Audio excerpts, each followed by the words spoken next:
Cuando pensamos en la Semana Santa, hemos de recordar que sus raíces se hunden en los mismos relatos bíblicos. La conmemoración cristiana de la pasión, muerte y resurrección de Jesús está íntimamente ligada a la Pascua judía, conocida como Pesaj. Según los evangelios, la última cena de Jesús con sus discípulos fue una cena pascual judía y su crucifixión ocurrió precisamente durante esa festividad hebrea. Quédate porque te voy a contar cosas interesantísimas sobre el origen de la Semana Santa en este vídeo. Voy a hablarte de por qué se celebra cuando se celebra, de cómo se ha celebrado a lo largo de los siglos y de algunas de las festividades de Semana Santa más famosas.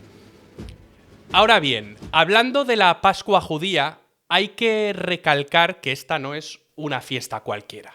Esta es una celebración importantísima para los judíos, porque recuerda cuando el pueblo de Israel se libró de la esclavitud en Egipto.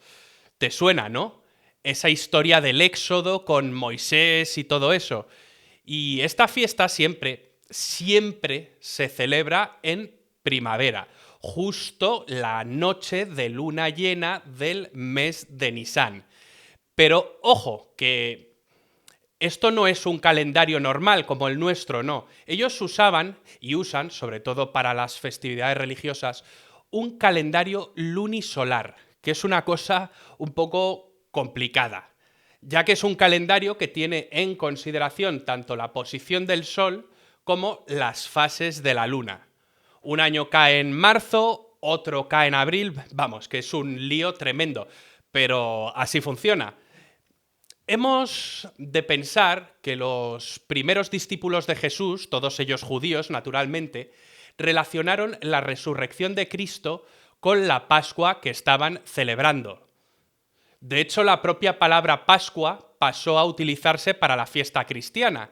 En arameo se decía Pascha y en griego se decía Pascha, términos que derivan en la palabra Pascua.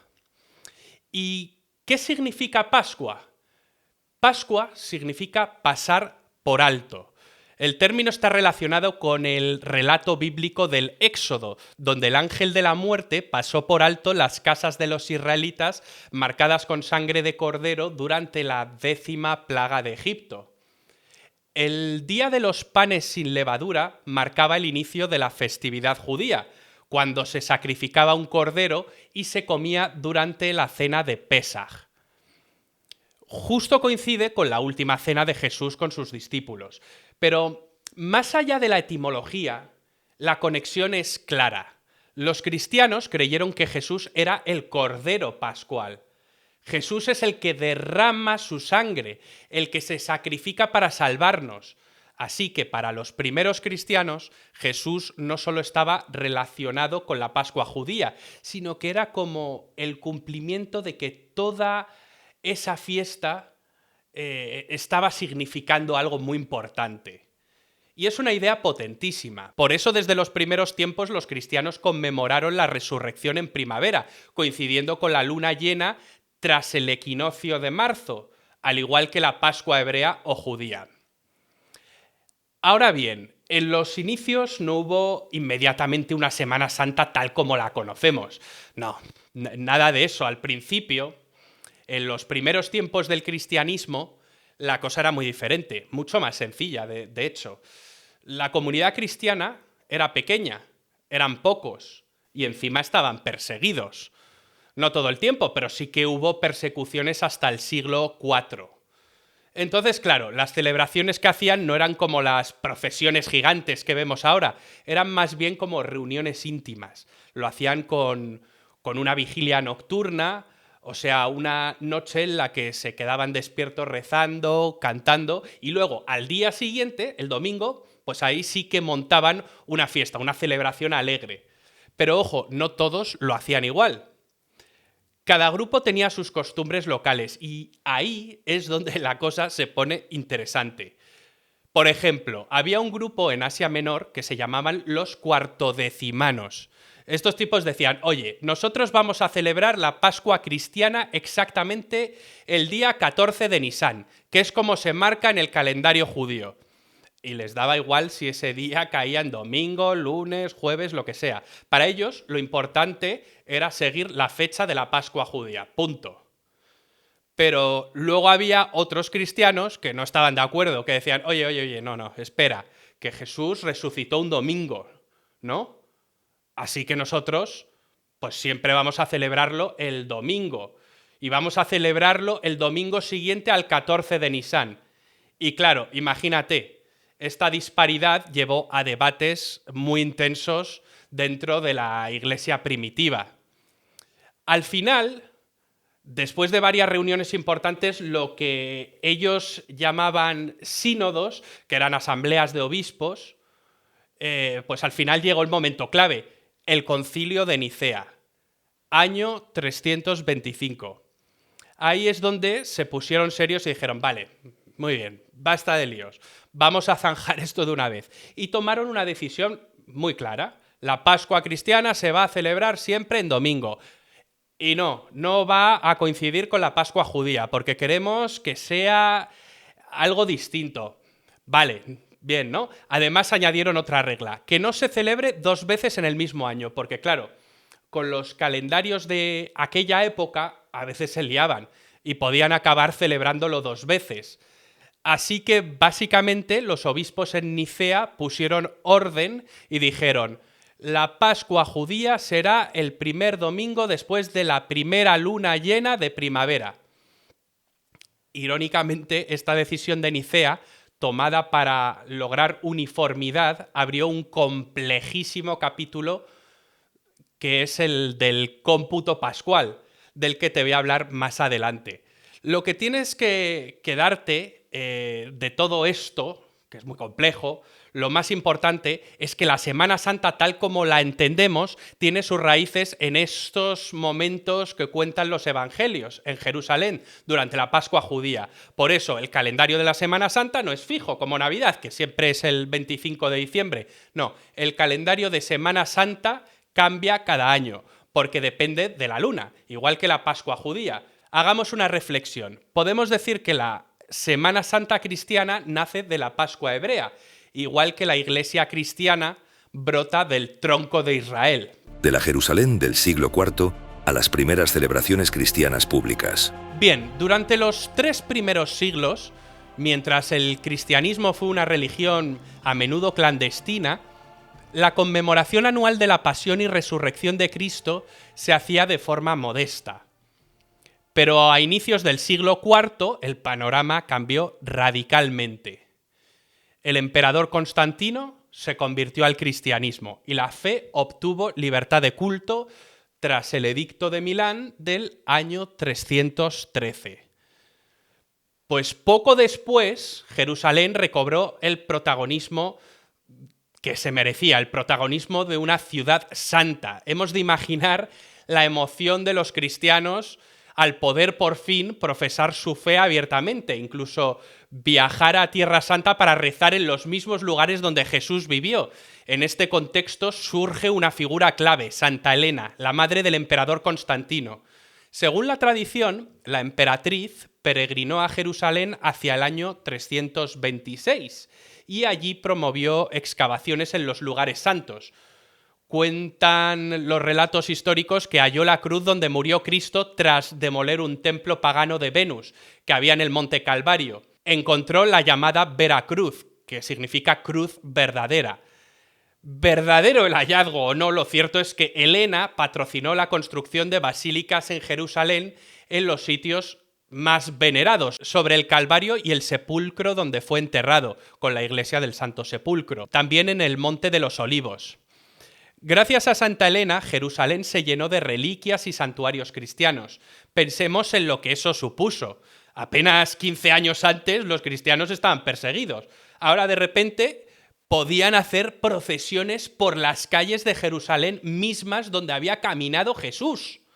De hecho, los obispos de Jerusalén desarrollaron un estilo de liturgia llamado estacional, que consistía en moverse en procesión hacia distintos lugares conmemorativos. Un peregrino anónimo de Burdeos que visitó la ciudad en 333 ya menciona varios sitios vinculados a la pasión. La casa de Caifás, donde se guardaba una columna de la flagelación, el Gólgota, el Monte de los Olivos, signo de que muy poco después de la paz de la Iglesia, los cristianos de Jerusalén ya celebraban la Semana Santa recorriendo los santos lugares. Era una especie de liturgia historizante, es decir, centrada en revivir los hechos in situ. Esto atrajo a fieles de todo el imperio.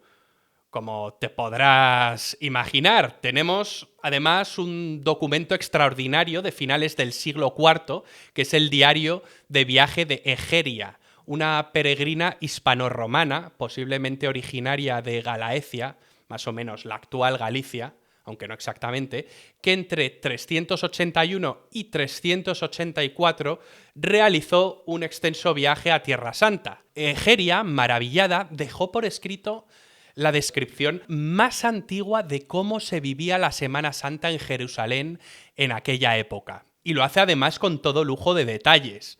Gracias a ella sabemos, por ejemplo, que el Domingo de Ramos ya se conmemoraba con una procesión de ramos.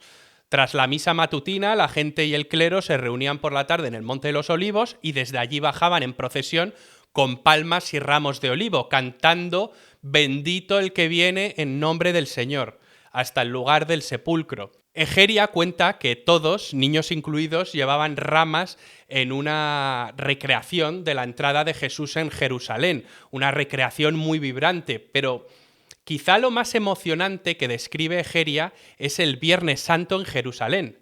Por la mañana temprano, la reliquia de un trozo de madero de la Santa Cruz, que Elena había encontrado, a este trocito de madero se le denomina lignum crucis y se exponía para la veneración de los fieles en el Gólgota, y la gente pasaba en silencio adorando la cruz. Podemos imaginar el sobrecogimiento de aquellos primeros cristianos pudiendo tocar aquel madero, venerándolo como la cruz de Cristo, en el mismo sitio del Calvario. ¿Y luego qué hacían? Pues luego la comunidad se trasladaba a otro espacio llamado Martyrium para una larga liturgia de lecturas, salmos, oraciones, que se prolongaba hasta muy tarde.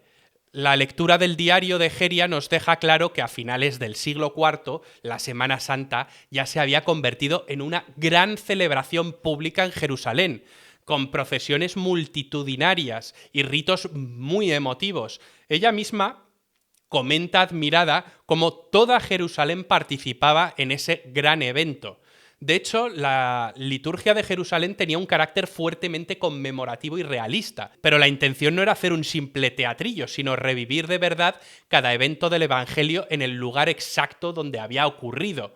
¿Y qué mejor sitio para ello que Jerusalén? Pues así nació la tradición procesional. Casi podríamos decir que la primera Semana Santa con procesiones fue en la propia Jerusalén. Bueno, es que así fue, gracias al impulso de figuras como Santa Elena y a testigos como la peregrina Egeria, que difundieron estas prácticas al resto del mundo cristiano. Ya hemos mencionado de pasada los problemas para fijar la fecha de Pascua. Y es que determinar cuándo cae Semana Santa cada año se convirtió en un auténtico quebradero de cabeza histórico. El calendario pascual, de las controversias antiguas al algoritmo de Gauss. Como vimos, el Concilio de Nicea de 325 estableció la norma básica: domingo después de la luna llena de primavera, sin coincidir con la Pascua judía. Sin embargo, no especificó un método único para calcularlo. En el siglo IV, Alejandría y Roma empleaban métodos distintos. Los alejandrinos tomaban el equinoccio de primavera el 21 de marzo y usaban el ciclo lunar de 19 años, que se llama el ciclo metónico. Así hacían sus cálculos. Sin embargo, los romanos pensaban que el equinoccio caía el 18 de marzo y usaban un ciclo lunar de 84 años. Claro, estas diferencias sutiles provocaban que, aunque todos aceptaban la regla de Nicea, a veces las fechas no coincidieran. Hubo cierta unificación en el año 525 cuando el monje erudito Dionisio el Exiguo convenció al Papa de adoptar el cálculo alejandrino. Desde entonces, en Occidente se generalizó una misma forma de cómputo pascual basada en los ciclos de 19 años y en fijar el 21 de marzo como equinoccio eclesiástico fijo.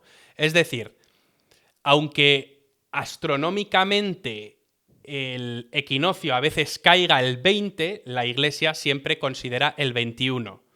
El cálculo de la fecha de Pascua era conocido en latín como computus. Diversos sabios trabajaron en perfeccionarlo durante la Alta Edad Media. El venerable Beda, en el siglo VIII, escribió sobre el computus y clarificó algunos aspectos. Luego, en la práctica, se desarrollaron tablas que indicaban año por año la fecha del domingo de Pascua. Vamos a intentar imaginarlo. Esto era algo de interés casi general. La entera sociedad medieval giraba en torno al calendario litúrgico y había que anunciar con tiempo cuándo caería Pascua, para organizar la Cuaresma, las fiestas móviles y más adelante incluso el inicio del Carnaval. Pero aquí no acaba la complicación. El calendario juliano, establecido en tiempos de Julio César, acumulaba un desfase respecto al año solar real.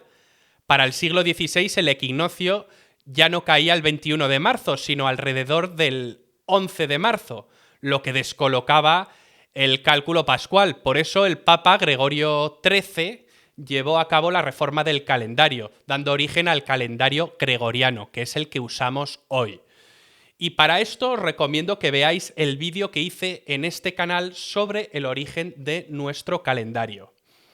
Bien, la reforma gregoriana corrigió el equinoccio de nuevo al 21 de marzo, pero produjo otra diferencia. La Iglesia Católica y luego las iglesias protestantes adoptaron el calendario gregoriano, pero las iglesias ortodoxas continuaron en general con el calendario juliano antiguo. ¿El resultado? Pues que hasta el día de hoy muchas veces la Pascua católica y la Pascua ortodoxa caen en fechas distintas.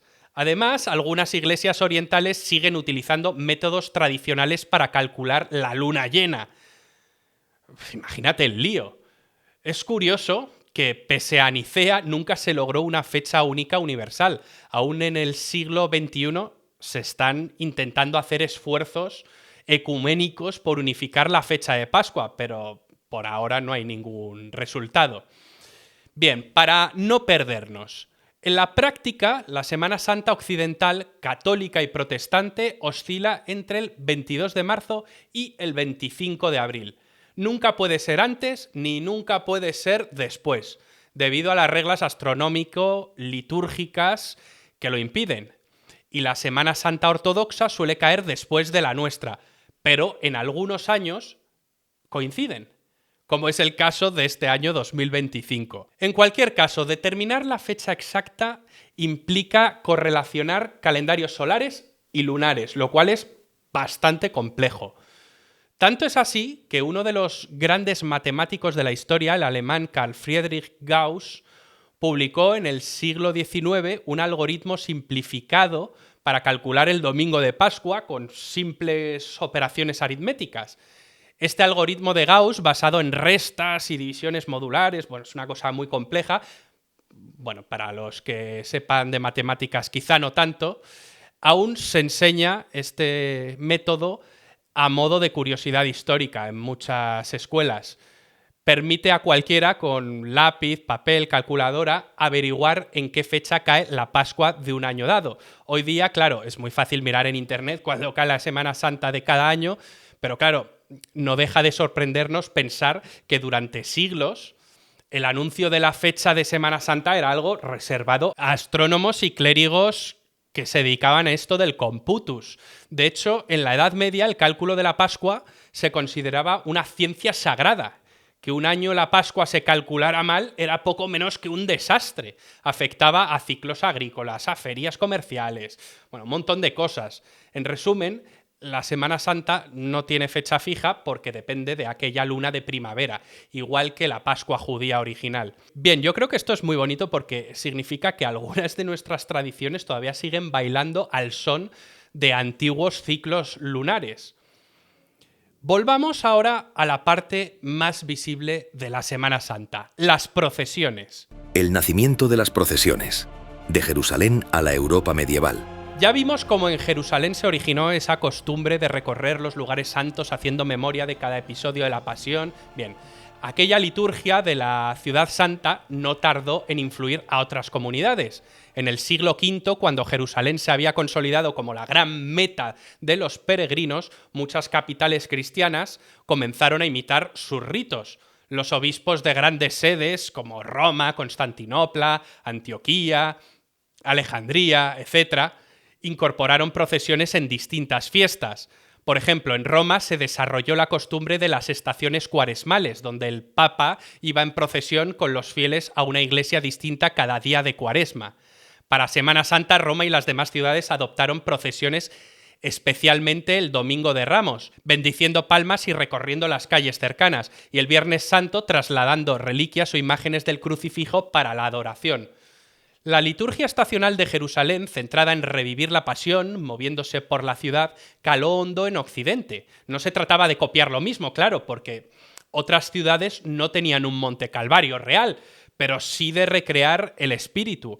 Así, por ejemplo, surgieron tradiciones como la del Vía Crucis, un recorrido con cruces o estaciones que evocaba simbólicamente el camino de Cristo hacia el Calvario.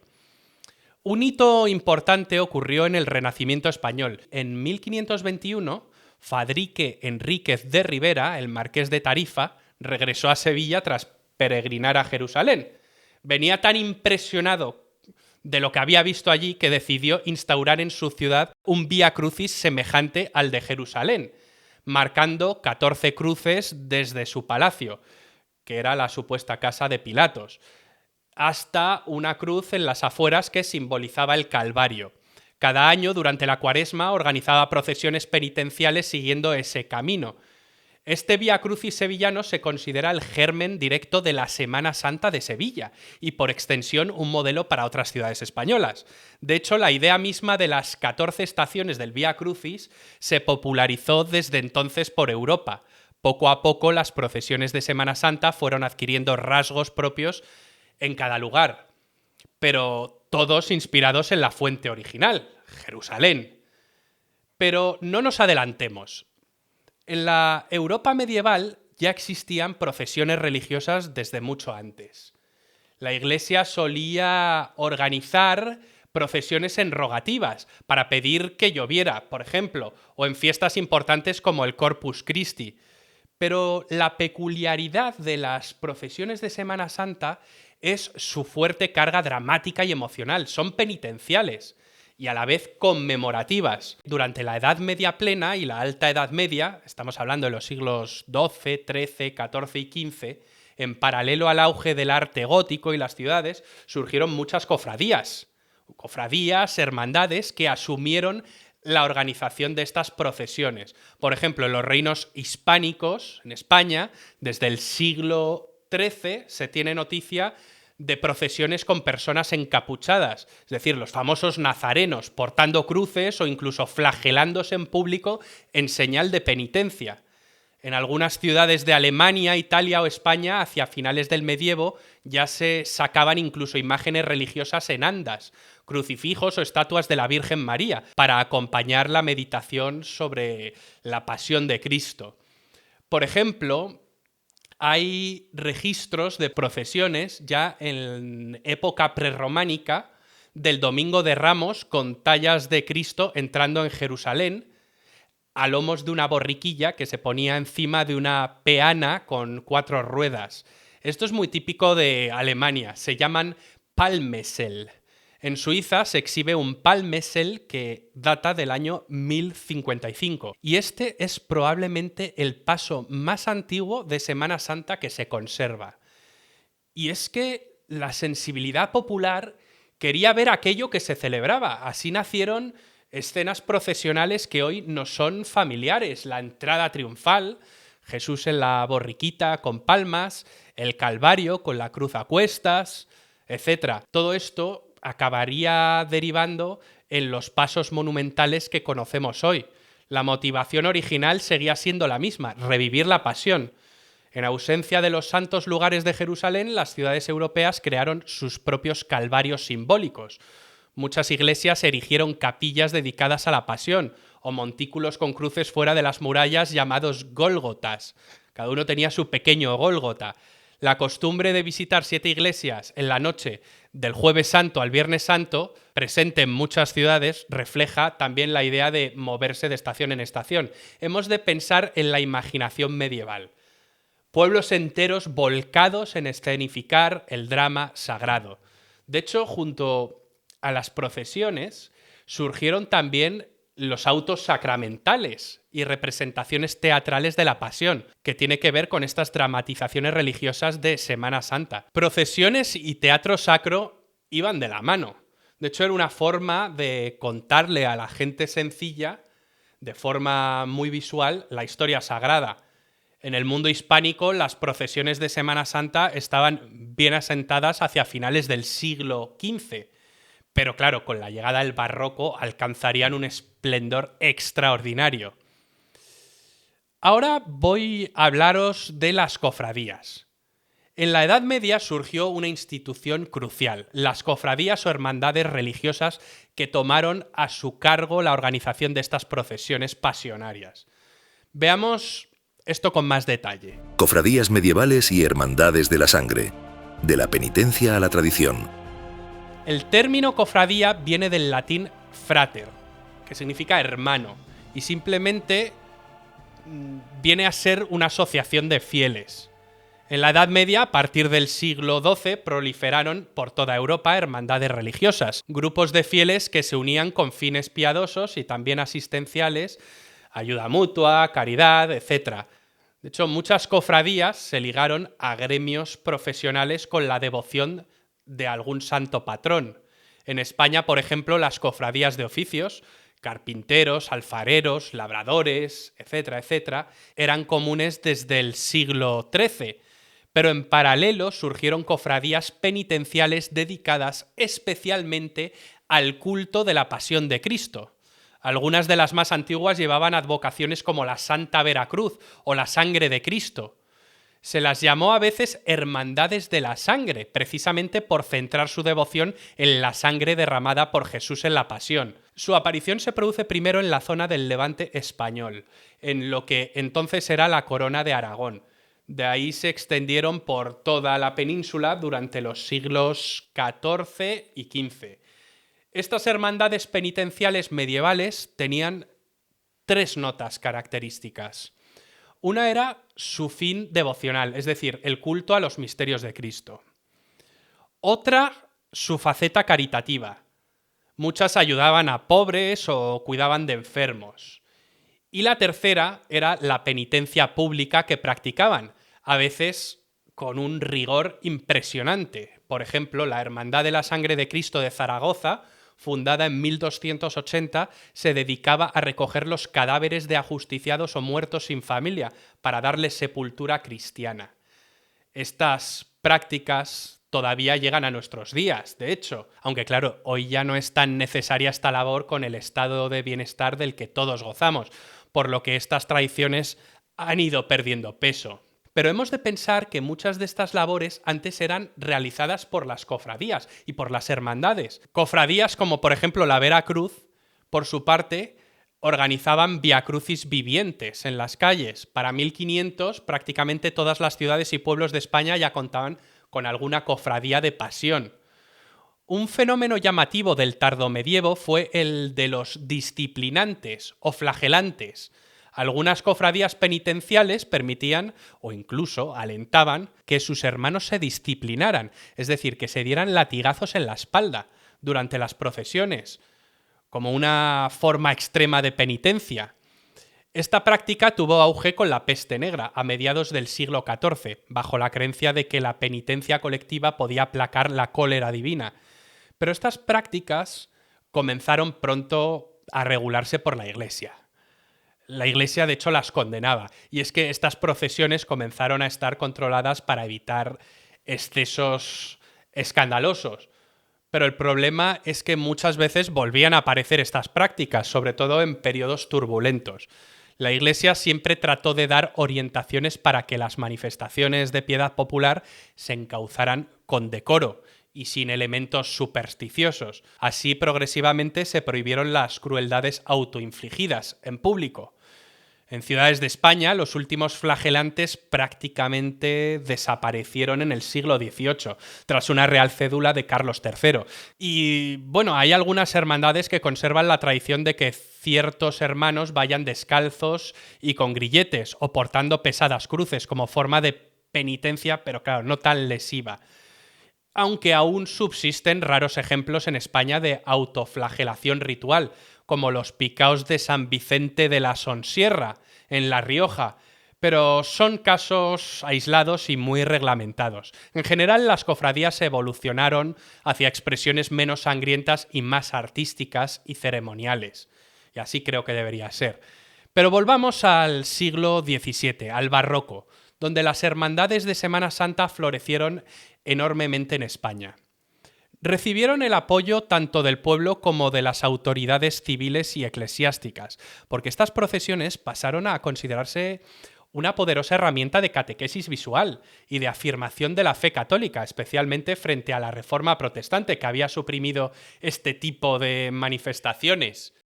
Se construyeron magníficas imágenes escultóricas, Cristos crucificados, Cristos yacentes, vírgenes dolorosas. Los escultores españoles, los imagineros del siglo de oro, como Juan de Juni, Gregorio Fernández, Francisco Salcillo, Martínez Montañés y tantos otros, legaron verdaderas obras maestras que hoy en día son el tesoro más admirado de la Semana Santa. Estas tallas permitieron enriquecer las procesiones. Ya no eran solo crucifijos, sino escenas completas con varios personajes, soldados romanos, apóstoles, etc., montadas sobre andas monumentales llamadas pasos o tronos.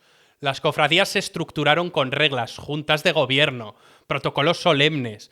Muchas recibieron el título de real o pontificia por patronazgo de reyes o papas. Para finales del siglo XVIII y principios del XIX, la Semana Santa en España había tomado la forma básica que hoy conocemos.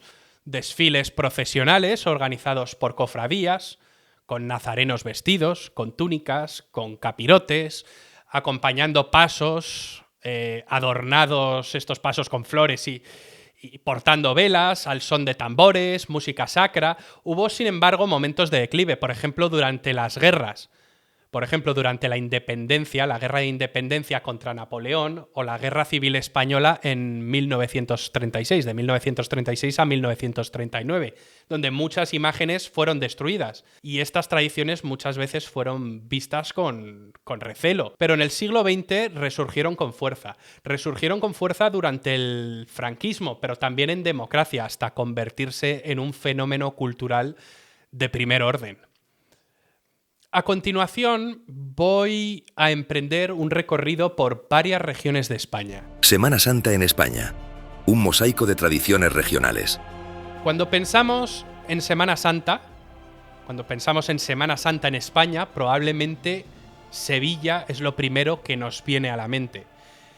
Y claro, no es para menos. La Semana Santa de Sevilla es célebre a nivel mundial.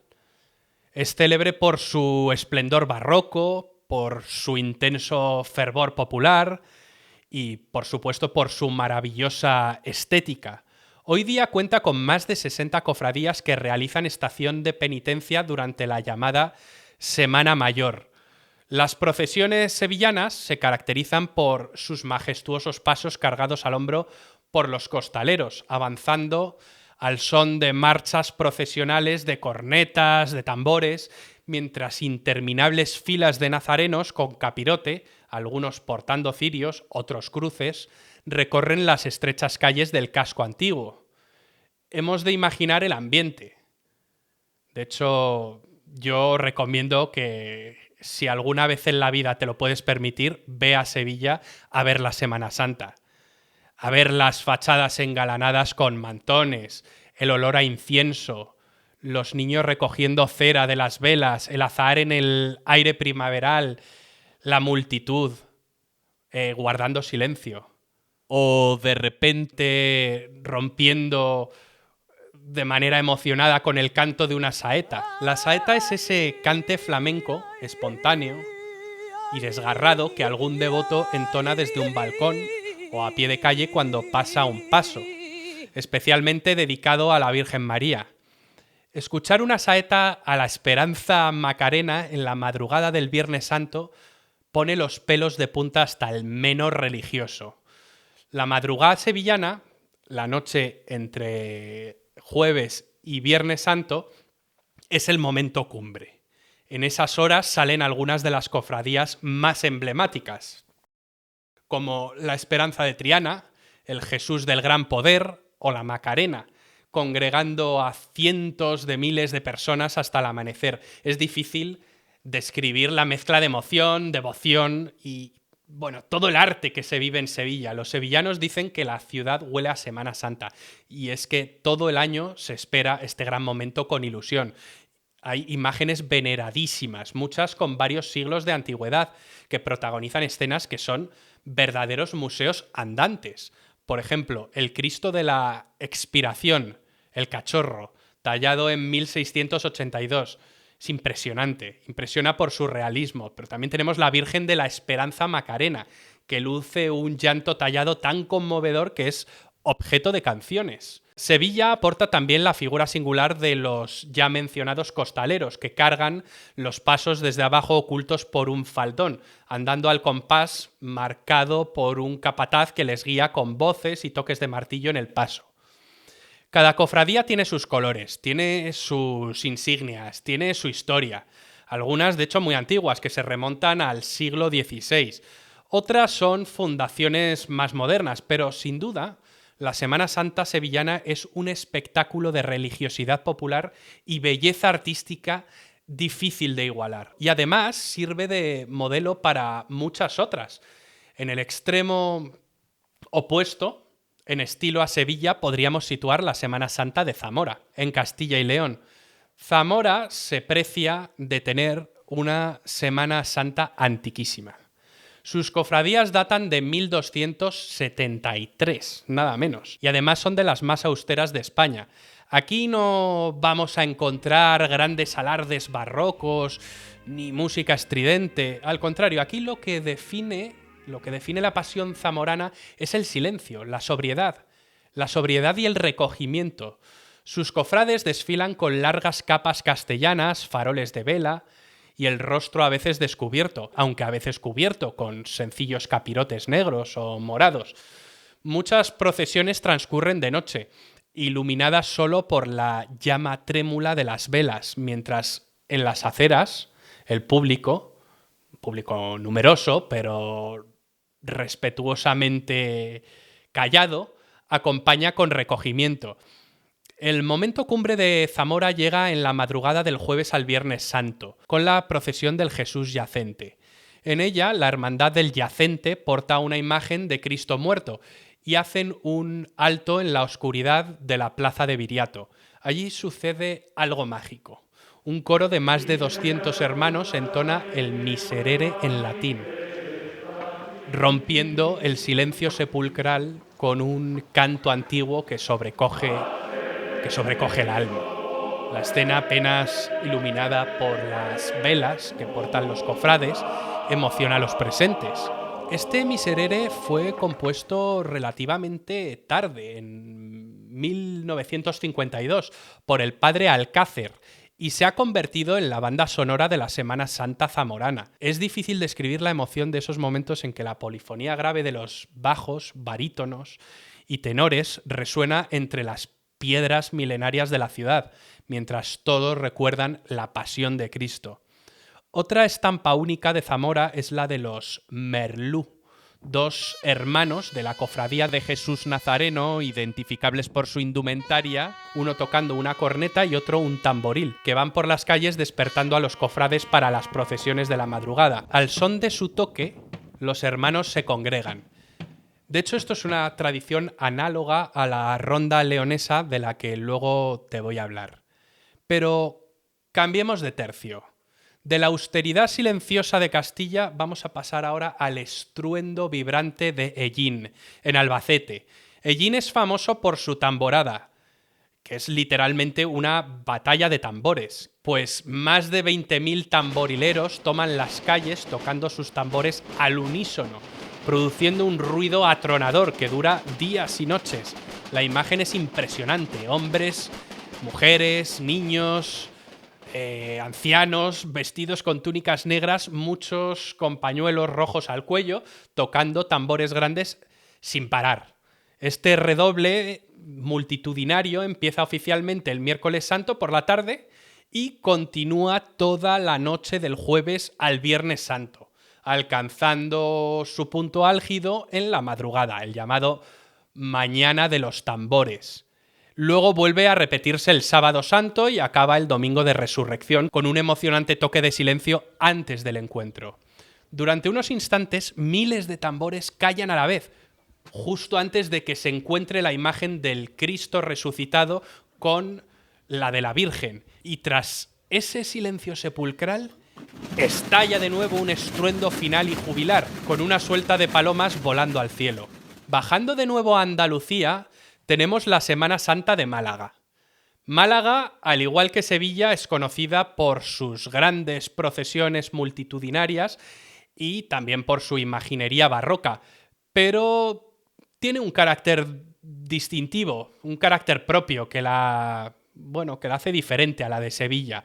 Para empezar, aquí los pasos se llaman tronos y en vez de costaleros ocultos son llevados por decenas, a veces más de un centenar, de hombres llamados hombres de trono, que están a la vista, que cargan el pesado trono mediante varales en los hombros. Los tronos malagueños son enormes y espectaculares, a veces de varias toneladas, lo que requiere un gran esfuerzo físico. Tienes que estar en forma para portar esos tronos. Además, la ciudad entera se implica en la Semana Santa malagueña. Los legionarios del ejército participan cada jueves santo cargando el Cristo de la Buena Muerte, de la Cofradía de Mena, el Cristo de Mena, en un traslado solemne que atrae a muchísimos curiosos. De hecho, esta es una de las escenas probablemente más famosas de la Semana Santa malagueña. Atrae a muchos por la marcialidad y el fervor con el que portan ese Cristo. También ahí es muy importante la participación de bandas militares y la interpretación del Novio de la Muerte, un himno de los legionarios frente al Cristo crucificado que portan. Esta, es, ya he dicho, una de las estampas más características de Málaga. Pero si hay una tradición malagueña que destaca por su pintoresquismo histórico, es la del indulto del preso por Jesús el Rico. Cada miércoles santo, la cofradía de nuestro Padre Jesús el Rico realiza un acto singular, que es el de la liberación de un preso en plena procesión, ante el trono de Jesús. Pero, ¿de dónde viene esta tradición? La historia se remonta al siglo XVIII.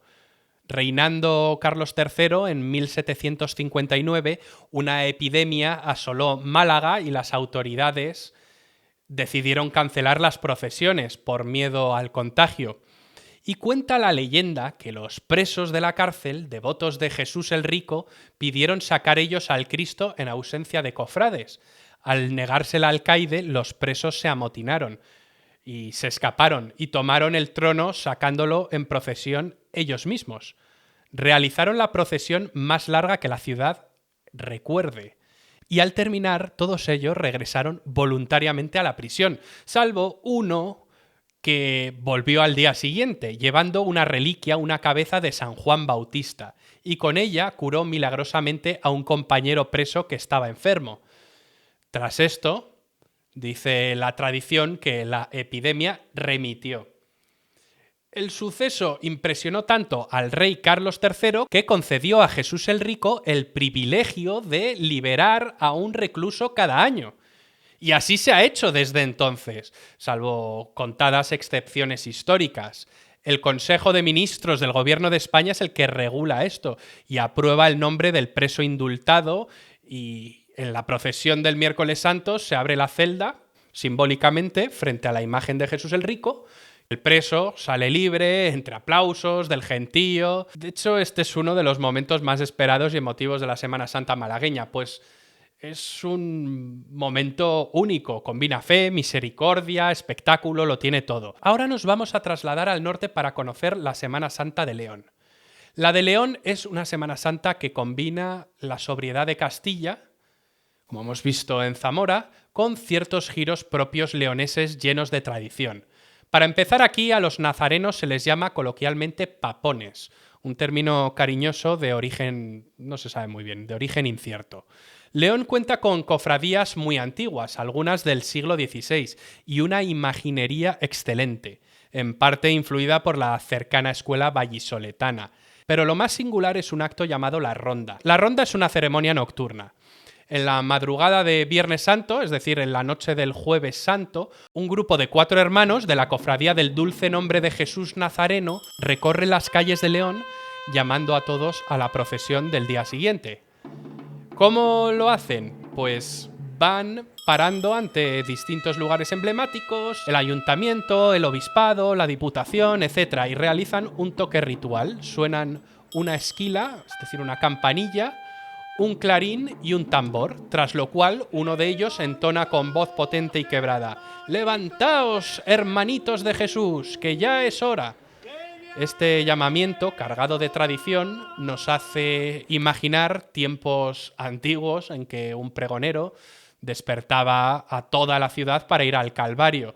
Después de tal preludio, León amanece el Viernes Santo con la procesión de los pasos, organizada por la misma cofradía. En ella desfilan numerosos pasos que representan escenas de la Pasión, varios tallados por escultores como Juan de Juni o Víctor de Ríos. Luego en la Plaza Mayor tiene lugar el encuentro, mientras todos los presentes se arrodillan en reverencia. Este acto del encuentro además está acompañado por cornetas que tocan marchas solemnes. Y para finalizar nuestro recorrido en España, no podemos olvidar otra tradición extraordinaria, la de las turbas de Cuenca. En la madrugada del Viernes Santo, en la ciudad castellano-manchega de Cuenca, tiene lugar la procesión llamada Camino del Calvario, pero todo el mundo la conoce popularmente como la procesión de las turbas. ¿Y quiénes son las turbas? Pues literalmente la muchedumbre que acompaña burlonamente a Jesús camino de la crucifixión. En Cuenca, cientos de personas, los turbos, se unen a la procesión portando clarines, trompetas largas, tambores, botellas, con las que reproducen el sonido de la chusma que, según el Evangelio, se mofaba de Cristo en su camino al Gólgota.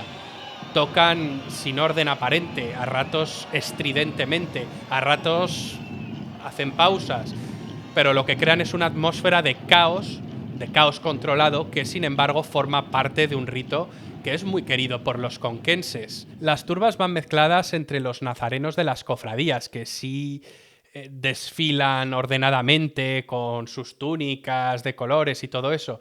Y claro, las turbas van gritando, van vitoreando con vítores irónicos, tocando todo a destiempo, en suma, armando bulla para escenificar esa burla al reo. Puede sonar irreverente, pero todo esto se hace dentro del respeto y desde una devoción absoluta. De hecho, hay un reglamento, el reglamento de las turbas, que recalca que efectivamente hay que hacerlo con respeto y todos entienden que esto es una tradición centenaria. De hecho, la primera referencia escrita a las turbas data de 1616, o sea que llevan más de 4 siglos haciéndolo, salvo breves interrupciones. Hoy en día las turbas siguen persiguiendo al Jesús Nazareno del Salvador, una imagen de Cristo con la cruz a cuestas, y a la Virgen de la Soledad por las empinadas calles conquenses al amanecer del Viernes Santo, generando escenas impresionantes. El casco histórico de Cuenca, con sus casas colgantes, retumba con el sonido de los tambores y las trompetas desafinadas mientras la luz del alba va tiñendo el horizonte. Al contemplarlo, uno siente como si hubiese viajado en el tiempo a aquel primer Viernes Santo en Jerusalén, bueno, salvando las distancias. Todo ello rodeado del populacho vociferante. Es sin duda esta una de las manifestaciones más originales de la Semana Santa española. Pero para terminar, no nos podemos olvidar de Hispanoamérica. La Semana Santa en Hispanoamérica es una celebración profundamente arraigada, que llevaron allí los españoles. Se celebran procesiones en muchas partes del continente. Por ejemplo, en México, la representación de la Pasión de Cristo en Iztapalapa Es una de las más emblemáticas. Desde 1843 millones de personas participan en esta dramatización muy realista que recorre 3 kilómetros. Es casi una especie de obra teatral, muy diferente a las procesiones de Semana Santa de España. Luego tenemos en Popayán, Colombia, unas procesiones que se realizan desde 1556. Son las procesiones más antiguas de América. Quizás en Popayán tenemos una de las expresiones de la Semana Santa más refinadas y bellas que encontramos en el mundo, con permiso de Sevilla y alguna que otra ciudad española. Las imágenes de madera talladas en Popayán son llevadas en andas por cargueros vestidos con túnicas tradicionales. Son ahí muy famosas las sahumadoras, que son unas mujeres que preceden los pasos con pebeteros de incienso. La Semana Santa, desde la Pascua judía hasta las calles de Popayán, une pasado y presente en una celebración que entrelaza fe, historia y memoria, donde cada paso revive el gran drama sagrado que ha conmovido al mundo por siglos. Si te ha gustado el vídeo, dale like y compártelo. Y también recuerda que me he abierto un canal secundario llamado Javier Rubio 11. Te espero ahí. Hasta la próxima. Y ahora te dejo con un vídeo de la historia de Jesús de Nazaret según el relato bíblico. En un vídeo que encontrarás en este canal tratamos de aproximarnos al Jesús histórico. Sin embargo, en este vídeo nos interesa el Jesús de la Biblia. El Evangelio de Mateo nos dice que Jesús nace en tiempos del rey Herodes y nace en Belén de Judea, una ciudad que está a pocos kilómetros de Jerusalén. Su madre es María.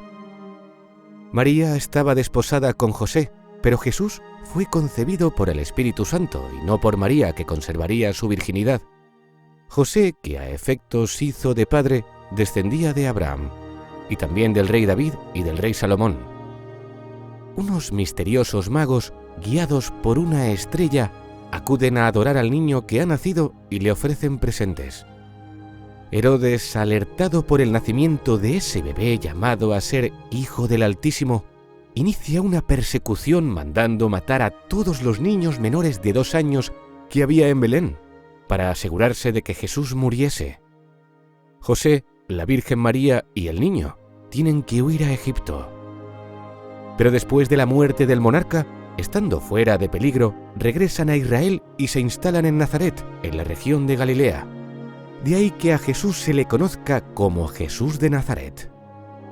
Pocos detalles se conocen de su infancia, aunque Lucas nos dice que los padres de Jesús subían todos los años a Jerusalén para la fiesta de Pascua. Cuando Jesús tenía 12 años fueron allá según la costumbre. En el templo de Jerusalén se puso a interrogar y escuchar a los maestros judíos, a los que dejó asombrados. La siguiente etapa de la vida de Jesús que conocemos, gracias a los 4 evangelistas, es la de un Jesús adulto que comienza su ministerio y quiere recibir el bautismo. Jesús es bautizado en las aguas del río Jordán por Juan, conocido como el Bautista. A continuación, ocurre un episodio no tan conocido como otros, narrado por varios evangelistas, y es el de cómo Jesús es tentado por el diablo en el desierto. Más adelante, andando Jesús junto al mar de Galilea, vio a 2 hermanos, Simón, llamado Pedro, y Andrés, su hermano, que echaban la red en el mar, porque eran pescadores. Jesús les dijo: «Venid conmigo y os haré pescadores de hombres». Poco a poco le empezó a seguir mucha gente de Galilea, de Decápolis, de Jerusalén, de Judea y del otro lado del Jordán. Y así es como Jesús estableció una comunidad de discípulos y empezó a predicar la palabra de Dios, como en el famoso Sermón de la Montaña. «Bienaventurados los pobres en espíritu, porque de ellos es el reino de los cielos». También les dijo cómo orar y les enseñó el Padre Nuestro, mientras sus seguidores se quedaban admirados al escuchar sus doctrinas.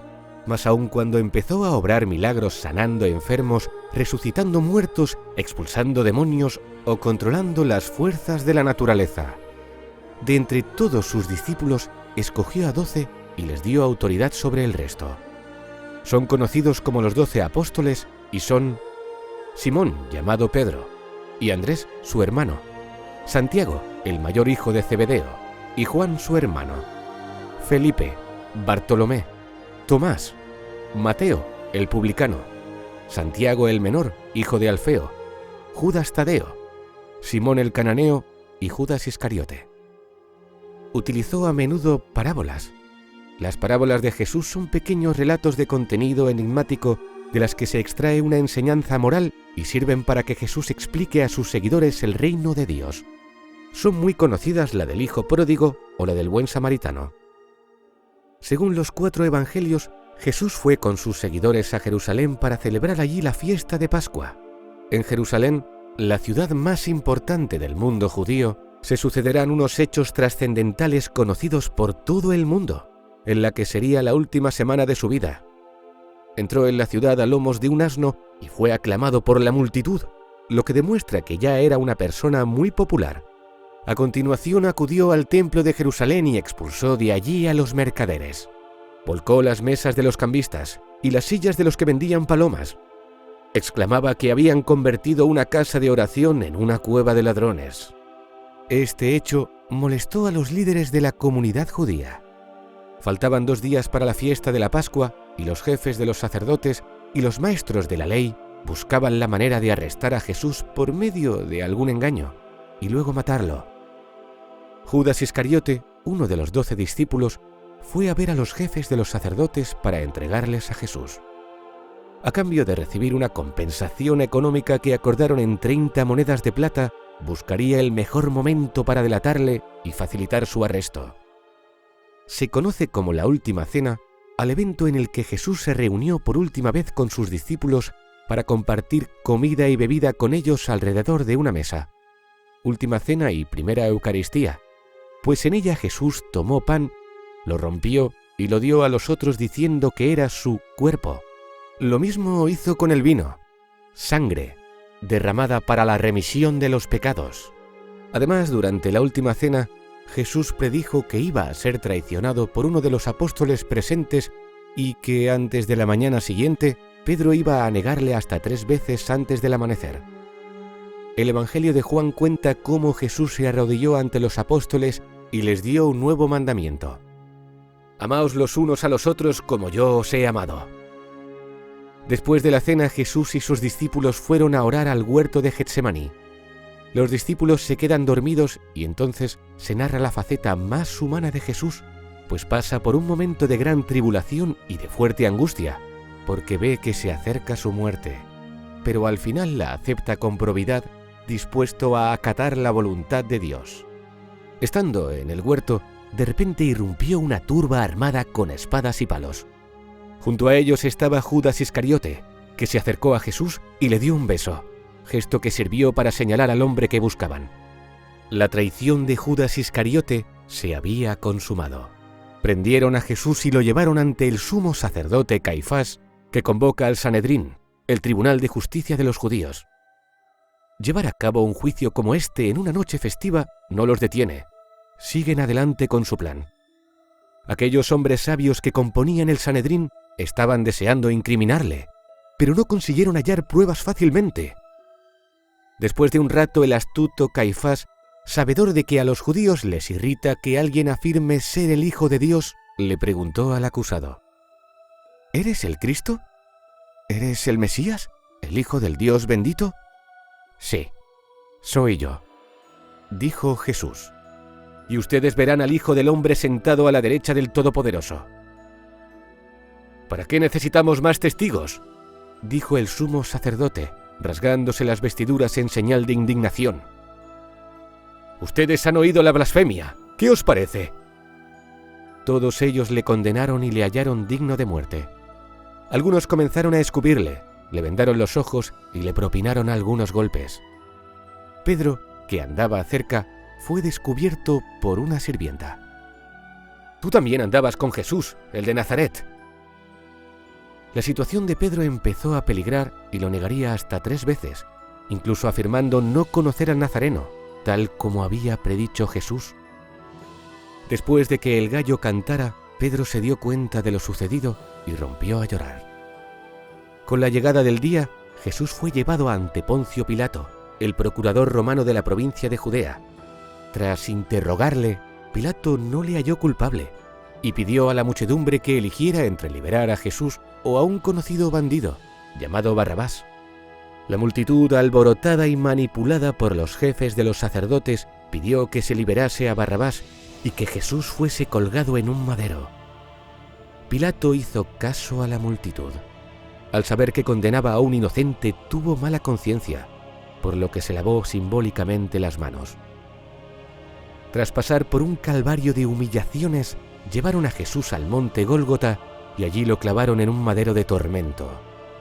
Junto a él pusieron un letrero en el que estaba escrita la causa de su condena: el Rey de los Judíos. Afirmación que causó burla entre los allí presentes. Junto a Jesús también había 2 delincuentes clavados en sendos maderos. Morirían a su lado. En un momento de desolación, cerca de las 3 de la tarde, poco antes de morir, Jesús clamaba: Dios mío, ¿por qué me has abandonado? Después de este lamento doloroso, temblaron las rocas y murió el Rey de los Judíos, con algunas mujeres mirando de lejos, entre ellas María Magdalena. Un seguidor de Jesús llamado José de Arimatea se dirigió con decisión a Poncio Pilato y le pidió el cuerpo del recién fallecido. Pilato concedió. Tras hacerse con una sábana de lino, José de Arimatea bajó el cuerpo de Jesús y lo envolvió en ella. Luego lo puso en un sepulcro excavado en la roca y tapó la entrada del sepulcro con una piedra. Muy de mañana, el primer día de la semana, apenas salido el sol, María Magdalena se dirigió al sepulcro y vio que el sepulcro estaba abierto y vacío. Jesús el Nazareno había resucitado al tercer día, como había anunciado.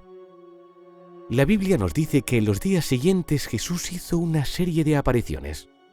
Cristo resucitado se presentó ante sus discípulos dándoles pruebas convincentes de que estaba vivo. Durante 40 días se les apareció y les habló acerca del reino de Dios. Cumplida su misión desde el Monte de los Olivos, ascendió a los cielos hasta que una nube lo ocultó. En el cielo se sentó a la derecha del Padre. Sus seguidores se encargarían de hacer discípulos a todas las naciones, bautizándolos en el nombre del Padre y del Hijo y del Espíritu Santo.